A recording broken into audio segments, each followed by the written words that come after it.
હર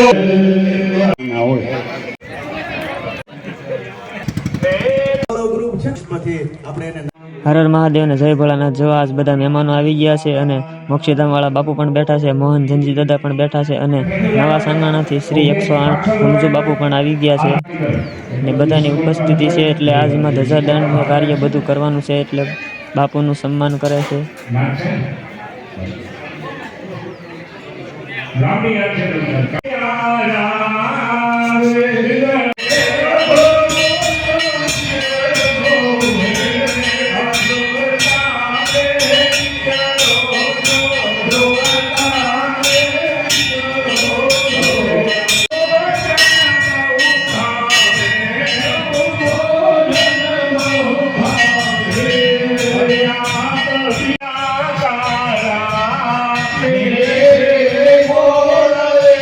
स्वामी जय जगदीश जाए बाबा जनो रे संग दादा भजनो रे जमीन से कनका रवे कबीर से बनका दुख संपत्ति घर आवे दुख संपत्ति घर आवे पास में के कनका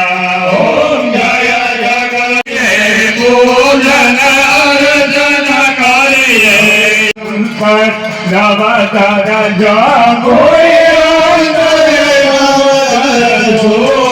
अभोरा जबरे जबरे हरा हरा हर महादेव ओ हरा हरा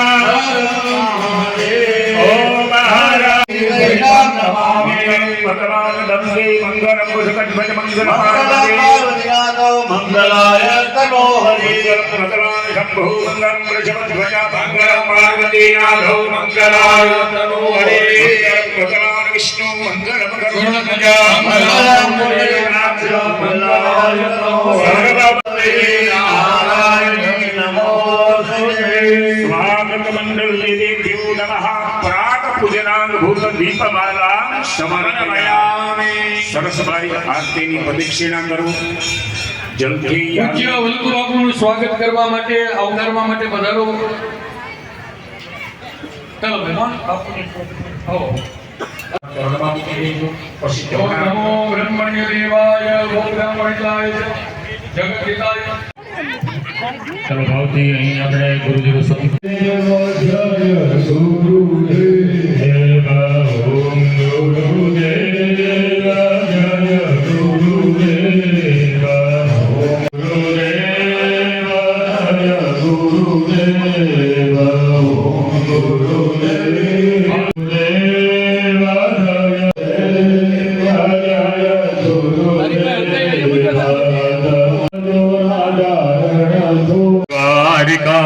નાથ મારો રાજા રણ છોડ દ્વારકાનો નાથ મારો રાજા રણ છોડ દ્વારકાનો નાથ મારો રાજા રણ છોડ દ્વારકાનો નાથ મારો રાજા રણ છોડ ઓમ ગુરુદેવ જય ગુરુદેવ ઓમ ગુરુદેવ જય ગુરુદેવ નમોદાન જય ગુરુદેવ નમોદાન જય ગુરુદેવ ગુરુ બ્રહ્મા ગુરુ વિષ્ણુ ગુરુદેવો મહેશ્વર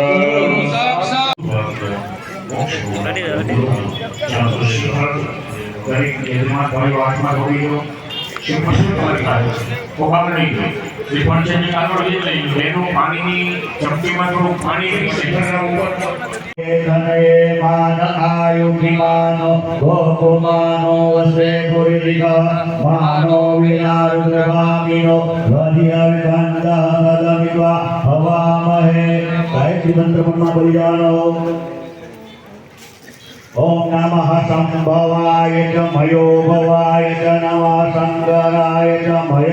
બપોરનો ટાઈમ થઈ ગયો તો હું ને મારા મિત્રો હવે વરસાદી લેવા જાય છે ભોજન શાળા તરફ. ભોજનશાળાએ પગી ગયા અને ભોજનશાળા બધી ગોપાલવાડીમાં રાખેલું છે અને હવે અમે લાઈનમાં ઉભી ગયા પ્રસાદી લેવા અને હવે પ્રસાદી લેવા બેસી જાય. હાલો તમે બધા. धूपम आग्रापयामि दीपकम दर्शयामि नैवेद्यम नैवेद्यामि नैवेद्य अर्पण करजो. फળ બધા મૂકી દો બાજુમાં, પાણી ચરણમાં મૂકી દો. ફળ બધાની અર્પણ સમર્પયામિ દોષ દ્રષ્ટિ નિવારણાર્થે. આજે તો ધજાડન સ્થાપિત કરવાનું છે એટલે ક્રેન પણ આવી ગયેલી છે અને ક્રેન બહુ મોટી છે, જોરદાર, અને શિખર પણ બહુ ઊંચું છે એટલે ક્રેન દ્વારા ચડાવવું પડે. અને જો આ કોન્ટેક્ટ નંબર છે જેને કોન્ટેક્ટ કરવો એને પાજીની છે. અને ધજાડનની હાઇટ છે 12 ફૂટ અને વજન પણ ઘણું હશે એટલે ક્રેન દ્વારા ચડાવવું પડે. અને ધજારોહણ છે એ કાલમાં કરવાનું છે. ધજારોહણ એટલે ધજા ફરકાવવાનું છે એ છેલ્લા દિવસે.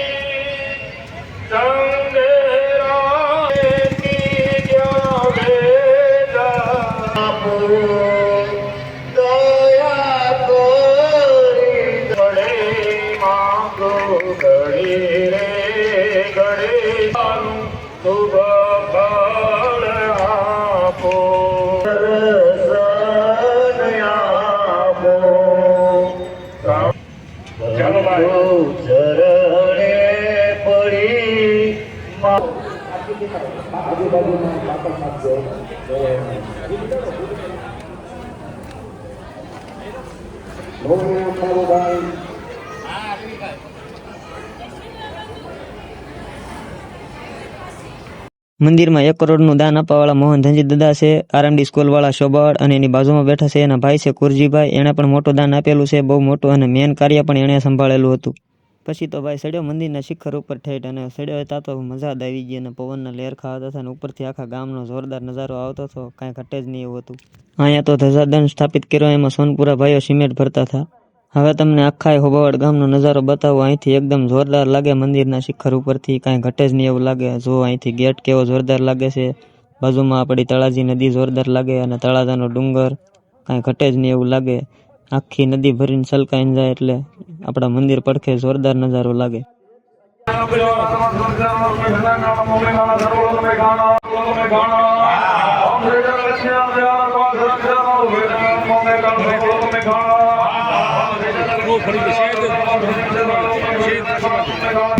પરંતુ આ જે યુવાનો છે એમણે પણ એટલી મહત્વની સેવા કરી છે. બીજી મને કાલે ગામમાં વાત મળી એવી કે આ સ્વભાવના ગામના જે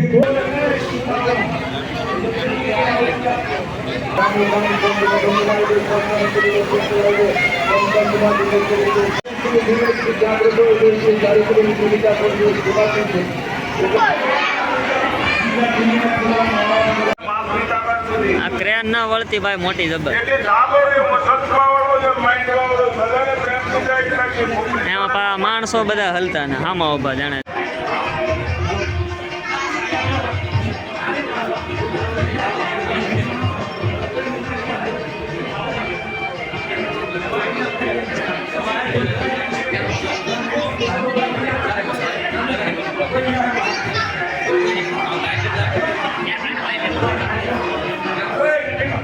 ગ્રુપ છે ને સાહેબ, નિશા એટલે કે રાત્રિના સમયે જ્યારે કંઈ પણ કામ પડ્યું હોય ને આ મંદિરના નિર્માણનો જીર્ણોદ્ધાર માટેની જ્યારે શરૂઆતનું યોગદાન આપ્યું છે આ નિશાળ વાળો ગ્રુપ છે. આ નિશાળ વાળા ગ્રુપને આપણે વિનંતી કરીએ કે ફરી પાછું કોઈ પણ કાર્ય હશે આપણું ત્યારે ખડે પગે આપણી હારે ઊભું હશે અને નિશાળે ગયેલું નિશાળ વાળું ગ્રુપ છે સાહેબ.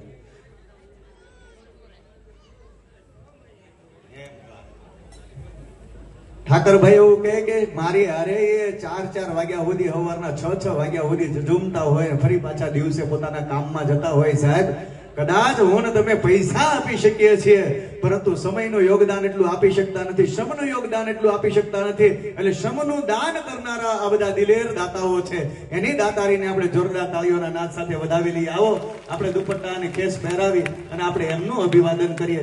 આમથી ઘનશ્યામભાઈ આવી રહ્યા છે, ઘનશ્યામભાઈને વિનંતી આવશો. આ એ ગ્રુપ છે કે જેમણે રાત્રિના સમયનો સદુપયોગ કરી, બાકી રાત્રે કાં તો માણસ મોબાઈલમાં પડ્યો હોય, બાપુ કહેતા હતા એમ, અને કાં તો પછી ઊંઘવામાં પડ્યો હોય, પરંતુ એને ઊંઘ હરામ થઈ ગઈ હોય કારણ કે ગામના પોડા હતા, અંદર આવતા આપણને તકલીફ થાય, એકાદો ડંખ લાગી ગયો હોય ને એલર્જી હોય તો દવાખાને જવું પડે. આ બધી જ વસ્તુની સાફ સફાઈથી લઈને બધું કરવામાં આ ગ્રુપનો બહુ મોટો હાથ છે. આ ગ્રુપને એટલે આપણે જેટલા અભિનંદન પાઠવીએ, જેટલી એની તારીફ કરીએ એટલી ઓછી છે. ત્યારે એમને આપણે સૌને જોરદાર તાળીઓના નાદથી આપણે વધાવી લઈએ અને પુષ્પથી આપણે એને નવાજીએ. પુષ્પથી આજે તમારું આ પાંખણા થઈ રહ્યા છે એમ સમજો સાહેબ. એટલા માટે હું જાહેરમાં કહેતો હોઉં છું કે દરેક વ્યક્તિનું સ્વાગત છે ગુણ